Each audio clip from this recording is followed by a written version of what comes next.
Guys അങ്ങനെ ദാവീദ് എന്ന് പറഞ്ഞ സിനിമയും കണ്ടിരിക്കുകയാണ്. നമ്മുടെ സ്വന്തം ആന്റണി വർഗീസ് അഥവാ പെപ്പേന്റെ സിനിമയാണിത്. പുള്ളീന്റെ കംഫോർട്ട് സോണിലുള്ള ഒരു സിനിമയാണിത്. ഇടി പുള്ളീന്റെ എല്ലാ കാലത്തെയും പുള്ളി ഇപ്പോൾ പടത്തിൽ വന്നിട്ട് ഇപ്പോൾ എന്തൊരു ഒരു 8 വർഷമായി കാണുമല്ലോ എങ്ങനെ പോയാലും. അപ്പൊ തൊട്ടേ അങ്ങേറെ കംഫർട്ട് സോണിലുള്ള സാധനമാണ് പഞ്ച്, ഇടി. അത് പിന്നെയും നല്ല രീതിയിൽ യൂട്ടിലൈസ് ചെയ്തിട്ടുണ്ട് എന്നാണ് എൻ്റെ ഒരു പേഴ്സണൽ അഭിപ്രായം. കൂടെ അഭിനയിച്ചിരിക്കുന്നവർ വിജയരാഘവൻ, ഏതാ സ്ക്രീൻ പ്രസൻസ്! എൻ്റെ അണ്ണ, നിങ്ങൾക്ക് എങ്ങനെ സാധിക്കുന്നതാണ് ഓരോ കൈൻഡ് ഓഫ് റോൾസ്. നമ്മുടെ ഗോതയിൽ രഞ്ജി പണിക്കർ ചെയ്യുന്ന പോലത്തെ, രഞ്ജി പണിക്കർ അതിൽ കുറച്ച് ടഫാണ്, പുള്ളിയിൽ കുറച്ചും കൂടി സ്മൂത്ത് ആയിട്ടുള്ള ഒരു കോച്ചാണ്. അടിപൊളിയായിട്ട് തന്നെ ഉണ്ടായിരുന്നു പുള്ളീൻ്റെ ഒരു സ്വാഗ് ആയാലും. പുള്ളി ചൂട്ടൊക്കെ കത്തിച്ചുകൊണ്ടിരിക്കുന്ന സീനൊക്കെ ഉണ്ട്, കിട്ടില്ല.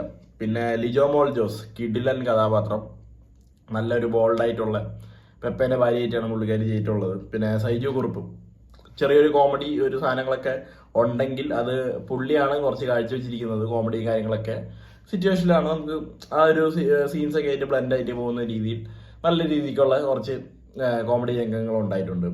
അജു വർഗീസ് ഈ പടത്തിൽ പുള്ളിയുണ്ട്. പുള്ളി ഒരു സെക്കൻഡ് ഹാഫിൽ ഒരു പോയിന്റ് കഴിയുമ്പോഴത്തേക്കാണ് പറഞ്ഞത്. വലിയ റോളൊന്നുമില്ല വെച്ചാൽ ചെറിയൊരു റോള്, പക്ഷെ എല്ലാ കാലത്തെയും പോലെയും അങ്ങേരും നല്ല രീതിയിൽ തന്നെ ചെയ്തു പോയിട്ടുണ്ട്. പിന്നെ മെയിൻ നമ്മുടെ ഒരു വില്ലൻ നമുക്ക് പറയാൻ പറ്റുമെന്ന് വെച്ചാൽ വേണമെങ്കിൽ പറയാം, ഇല്ലെങ്കിൽ വേണ്ട. എംഒ ഇസ്മയിൽ എന്ന് പറഞ്ഞുള്ള ഒരു ബോക്സർ, പുള്ളിയുണ്ട് പടത്തിൽ. പിന്നെ മ്യൂസിക് ബൈ ജസ്റ്റിൻ വർഗീസ്, കിട്ടിയ മ്യൂസിക് ആയിരുന്നു വെച്ചാൽ ഒരു രക്ഷ ഉണ്ടായിരുന്നില്ല. തുടക്കത്തിലൊക്കെ എനിക്കെന്തോ സൗണ്ട് മൊത്തത്തിൽ ഇങ്ങനെ ലോ ആയിരിക്കുന്ന പോലെ തോന്നി. ഡയലോഗ്സിൻ്റെ ആണെങ്കിലും അവരുടെ ആ ഒരു ബാക്ക്ഗ്രൗണ്ട് സ്കോഴ്സിൻ്റെ ആണെങ്കിലും സൗണ്ട് ഭയങ്കര ലോ ആയിട്ടാണ് എനിക്ക് തോന്നിയത്. പക്ഷേ അത് കഴിഞ്ഞ് കുറച്ചൊക്കെ കഴിയുമ്പോഴത്തേക്കും ഭയങ്കര ഹൈ ആയി, നല്ല കിട്ടിലനായിട്ടൊക്കെ ഉണ്ടായിരുന്നു. സൗണ്ട് ഡിപ്പാർട്ട്മെന്റ് എല്ലാം അടിപൊളി. Screen play by Deepu Rajeevan, direction by Govind Vishnu തന്നെയാണ് സ്ക്രീൻ പ്ലേയും കുറച്ച് ചെയ്തിട്ടുള്ളതെന്ന് തോന്നുന്നു. മച്ചാന് ഞാൻ എവിടെയോ കണ്ടിട്ടുണ്ട്, എനിക്ക് ഓർമ്മ വരുന്നില്ല. സാലു കെ തോമസ് ആണ് സിനിമാറ്റോഗ്രാഫർ.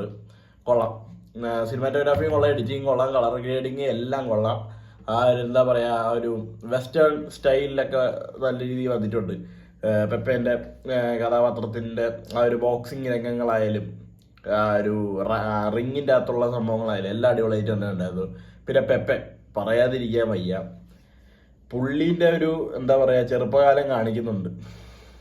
കിഡിലൻ ട്രാൻസ്ഫോർമേഷൻ. എങ്ങനെ ഞാൻ കൊണ്ടലിൻ്റെ ഇന്റർവ്യൂ എന്തോ കണ്ടപ്പോഴത്തേക്കും പുള്ളി ഭയങ്കര തടിച്ച് ഉരുണ്ട് എന്ന് വെച്ചാൽ ആ ഒരു രീതിയിലല്ല, ലൈക്ക് ഒരു കുറച്ച് ബൾക്കിയൊക്കെ ആയിട്ട് ഇങ്ങനെ ഇരിക്കുന്ന ഒരു സംഭവം ഞാൻ കണ്ടായിരുന്നു. അതൊക്കെ കഴിഞ്ഞ് എങ്ങനെയാടെ പുള്ളീൻ്റെ ഡെഡിക്കേഷൻ, ഈ ഇങ്ങനത്തെ കഥാപാത്രങ്ങളൊക്കെ ചെയ്യാൻ വേണ്ടിയുള്ള പുള്ളീൻ്റെ ഡെഡിക്കേഷൻ സമ്മതിച്ചു കൊടുക്കണം. കൊണ്ടല് കണ്ടപ്പോൾ എനിക്ക് ഒട്ടും ഇഷ്ടപ്പെട്ടില്ല, എനിക്ക് ഒട്ടും വർക്കാവാത്തൊരു സിനിമയായിരുന്നു. ഞാൻ ഇതേ കണക്കിടിയൊക്കെ ഉണ്ടാവുമെന്ന് വിചാരിച്ചാണ് ഞാൻ പോയത്. അജിത് മാമ്പിള്ളിൻ്റെ സിനിമയായിരുന്നു, പക്ഷെ അതിലൊന്നും ഉണ്ടായിരുന്നില്ല. ഇതിങ്ങോട്ടേക്ക് വന്നപ്പോഴത്തേക്ക് നമ്മൾ പണ്ട് ഹാർഡിക്സ് കണ്ട എഫക്റ്റും അജയചാന്ദ്ര എഫക്റ്റും അങ്കവാലി ഡയറീസ് എഫക്റ്റും എല്ലാം കൂടി മിക്സ് ആയിട്ട് വന്നിരിക്കുന്ന ഒരു സാധനം പോലെ ഒരു സാധനമുണ്ട്. ഒരു തന്നെ ഇതിങ്ങനെ പിടിച്ചിട്ട് ഒറ്റ ഇടിയും കൊടുക്കണത് പൊളി. അത് പുള്ളിക്കേ പറ്റുള്ളേ, പുള്ളീൻ്റെ ആ ഒരു താടിയും പുള്ളീൻ്റെ ആ ഒരു ഇടിച്ചിട്ടുള്ള ഒരു നോട്ടവും അതൊക്കെ പുള്ളിക്കേ പറ്റുള്ളൂ. ആ ഒരു പഞ്ചും അത് ഈ സിനിമാറ്റോഗ്രാഫേഴ്സ് കറക്റ്റായിട്ട് ഈ പഞ്ചിൻ്റെ ഇങ്ങനെ കൈയൊക്കെ ഇങ്ങനെ എടുത്ത് ഇങ്ങനെ ഇടിക്കുന്നതൊക്കെ കാണിച്ച് അതൊക്കെ സോറി നല്ല രീതിയിൽ അവർ കാണിച്ച് തരുന്നുണ്ട് നമുക്ക്. പിന്നീട് ആദ്യത്തെ ഒരു 10-15 മിനിറ്റ് സ്ഥിരം ഫാമിലി, ഉഴപ്പൻ, പണിക്ക് പോകാത്തവൻ, ആ ഒരു രീതിയിലുള്ള സംഭവങ്ങൾ. പിന്നെ പുള്ളീൻ്റെ മോളൊരു ചെറിയ കൊച്ചുണ്ട്, അത് കുറച്ച് വെറുപ്പീരായിരുന്നോ എനിക്കൊരു ചെറിയ സംശയം ഇല്ലാതില്ല. ആ ക്യൂട്ട്നെസ് ഒക്കെ കുറേ പേർക്കൊക്കെ വർക്കാവുമായിരിക്കും, പക്ഷേ എനിക്ക് മറ്റേ ഒരു ഹുക്ക്, ഒരു ജാബ്, ഒരു അപ്പർ പഞ്ച് അതൊന്നും എനിക്കങ്ങനെ വർക്കായില്ല. പുള്ളിക്കാരിൻ്റെ ആ ചെറിയ കുട്ടീൻ്റെ നൈസാണ്, പുള്ളിക്കാരി കാണാനൊക്കെ അടിപൊളിയാണ്, പക്ഷെ എനിക്കെന്തോ ആ ക്യാരക്ടർ കുറച്ച് ഓവറായില്ലേടേ എന്ന് തോന്നിപ്പോയി പലയിടത്തും. പിന്നീട് എനിക്കൊരു വലിയൊരു ഡൗട്ട് തോന്നിയത്, ഇത് ലോജിക്കൊന്നും ഞാൻ നോക്കുന്നില്ല, അത് വേറെ കാര്യം, പക്ഷേ എനിക്കൊരു ഡൗട്ട് തോന്നിയൊരു കാര്യമാണ്. ലോകത്തും പൊട്ടും അത്യാവശ്യം 4 ആള് നല്ല രീതിയിൽ അറിയുന്ന ഒരു ഇന്റർനാഷണൽ ബോക്സർ, പുള്ളീനെ ആദരിക്കാൻ വേണ്ടി ഇന്ത്യയിൽ വിളിക്കണത് കുഴപ്പമില്ല. ഇന്ത്യയിൽ കേരളത്തിൽ തന്നെ കൊച്ചിയിൽ അവർ വിളിക്കുന്നുണ്ട് ആദരിക്കാൻ വേണ്ടി. കൊച്ചിയിലെ ടൗൺ ഹാളിലേക്കൊക്കെ ഇത്രയും വലിയൊരു ബോക്സറിനെയൊക്കെ വിളിച്ച് വരുത്തുമോ എന്നുള്ള കാര്യത്തിൽ എനിക്ക് സംശയമുണ്ടായി. എനിക്ക് അറിഞ്ഞുകൂടാ, ടൗൺ ഹോളൊക്കെ അത്ര വലിയൊരു വെന്യൂ ആണോ? വേറെ കുറേ നല്ല നല്ല വെന്യൂസും ഉണ്ടായിരുന്നു, കുറച്ച് പ്രീമിയം ലക്ഷറീസ് ഒക്കെ ആയിട്ടുള്ളത്. ആ ഒരു രണ്ട് കാര്യം മാത്രമേ, ഈ ഒരു കാര്യം എനിക്ക് ഭയങ്കര ഇങ്ങനെ തോന്നി, അയ്യേ ഇത്രയും വലിയൊരു ബോക്സറല്ലേ ഇങ്ങനെ എന്ന് വെച്ചാൽ ലോകം മൊത്തം കാണുന്ന ഇതുവരെ തോക്കാത്ത അങ്ങനത്തെ ഒരു ബോക്സറിനെ ഇങ്ങനത്തെ ഒരു വെന്യൂവിലേക്ക്, പർട്ടിക്കുലർ വെന്യൂവിലേക്ക് കൊണ്ടുവരുന്നു എന്ന് പറഞ്ഞിട്ട് അങ്ങനെ കാര്യം ചിലപ്പോൾ ഒരു ഇരിക്കും. അങ്ങനെ പറഞ്ഞ് ഞാൻ തള്ളിവിട്ടു. എന്തായാലും പടം കൊള്ളാം, എനിക്ക് ഇഷ്ടപ്പെട്ടു. ഇന്ന് കണ്ട 3 പടം കിട്ടില്ല, മലയാളം 3 പടവും അടിപൊളി.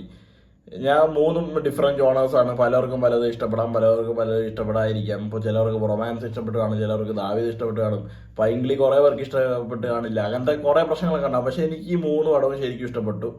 ആ ഒരു ഫൺ എൻ്റർടൈനർ ജോണറിൽ വന്ന റൊമാൻസ് ആയാലും, ഭയങ്കര സ്ലാപ്സ്റ്റിക് ഓവർ ദ ടോപ്പ് ആയിട്ട് വന്ന പൈങ്കിളി ആയാലും, ഇപ്പോൾ ഒരു സ്പോർട്ട് ഡ്രാമ ആയിട്ട് വന്ന ഈ പടമാണെങ്കിലും, ഈ പടത്തിൽ വേറെ കാര്യം എന്ന് വെച്ച് കഴിഞ്ഞാൽ ഒട്ടും ഒരു റിവെഞ്ച് ബേസ് ചെയ്തിട്ടുള്ളതല്ല. എന്ന് വെച്ചാൽ രണ്ടുപേരുടെ ഈഗോ ഹട്ടാവാണ്, അവിടെ നിന്നാണ് സംഭവങ്ങൾ കാണുന്നത്. അല്ലാതെ പെപ്പേന്റെ ആവശ്യവും നമ്മുടെ മറ്റേ ഇസ്മയിൽ എന്ന് പറഞ്ഞ ഈ പുള്ളിക്കാരൻ്റെ ആവശ്യവും എന്തെന്ന് വെച്ച് കഴിഞ്ഞാൽ അവർക്ക് രണ്ടും ഒരിടത്തും തോക്കാൻ അവർ റെഡിയല്ല, തോൽവി സമ്മതിക്കാൻ പറ്റൂല അവർക്ക്.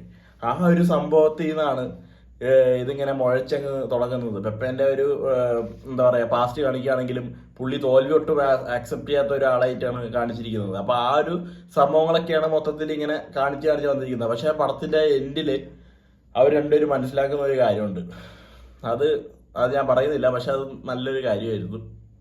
അത് സ്പോർട്സ്മാൻ സ്പിരിറ്റിന്റെ സംഭവങ്ങളൊക്കെ ഇങ്ങനെ പറഞ്ഞു പോകുന്നുണ്ട്. ഒരു പക്ക സ്പോർട്ട് മൂവിയാണ്, റിവെഞ്ച് അങ്ങനത്തെ കാര്യങ്ങളൊന്നുമല്ല, പക്ക സ്പോർട്ട്. നമുക്ക് കാണുമ്പോൾ ഇങ്ങനെ തരിക്കും, നമുക്കിങ്ങനെ യവനെ പൊളിയും, പക്ഷെ പക്ക സ്പോർട്ട് പടമാണ്. നല്ല രീതിയിൽ ബോക്സിങ്ങിനൊക്കെ കാണിച്ചിട്ടുണ്ട്, അല്ലാതെ നമ്മുടെ മറ്റേ വിക്കൻ MMA ആ ഒരു സാധനമൊന്നുമല്ല, നല്ല രീതിയിൽ കാണിച്ചിട്ടുണ്ട്. സോ അത്രേ എനിക്ക് പറയാനുള്ളൂ. എനിവേ ഈ ആഴ്ചയും ഈ 4 പടം കണ്ടിരിക്കുകയാണ്. അടുത്ത ആഴ്ച ചാക്കോച്ചൻ്റെ പടമുണ്ട്, അത് കാണണം. പിന്നെ വേറെ മാർച്ചിൽ നമ്മുടെ ലാലേട്ടൻ്റെ പടമുണ്ട്. അങ്ങനെ എല്ലാ പടവും കാണുന്നതായിരിക്കും. That's all. Bye by.